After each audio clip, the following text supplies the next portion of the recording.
We have a long history of UFOs, and of course there's been a lot more activity in the last few decades since we invented the atomic bomb, and they're very concerned about that and the fact that we might use it again. And because the whole cosmos is a unity, and it affects not just us but other people in the cosmos, they're very much afraid that we might be stupid enough to start using atomic weapons again, and this would be very bad for us and for them as well. The first question you have to ask is, how many species are there?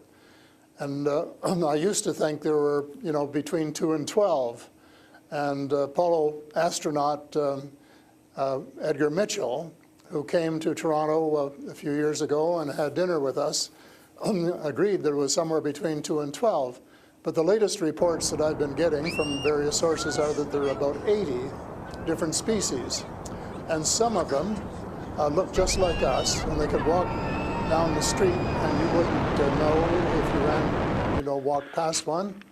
And they're what we call the Nordic blondes, and also the tall whites, who are actually working with the United States Air Force in Nevada.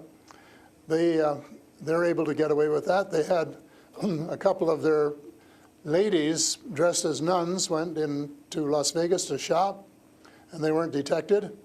And I have a friend who saw one of the men walking along the street, and somebody who would recognize that they were different, and he did. So there are those kind, and then there are the short grays, as they're called, and they're the ones that you see in most of the cartoons. Have very, very slim arms and legs, and they're very short, just a little over 5 feet, and they have a great big torso and a great big head and great big brown eyes. They don't want to tell us how to run our affairs. They have accepted the fact this is our planet and that we have the right to run it, but they're very, very concerned. They don't think we're good stewards of our planet. We're not. We're clear-cutting our forests, and we're polluting our rivers and our lakes, and we're dumping sewage in the oceans, and we're doing all sorts of things which are not what good stewards of their homes should be doing, and they don't like that, and they've made it very clear. And as a matter of fact, they have given us a warning.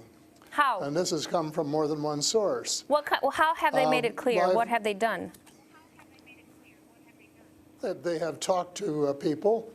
One of the chaps I talked to about a month ago was interacting with them in 1974, he and his brother in Peru, and they were taken to Andromeda, teleported, and they were told what the people there think, and that we're really wrecking our planet, and in fact that something dreadful is going to happen to it if we don't smarten up and change our ways.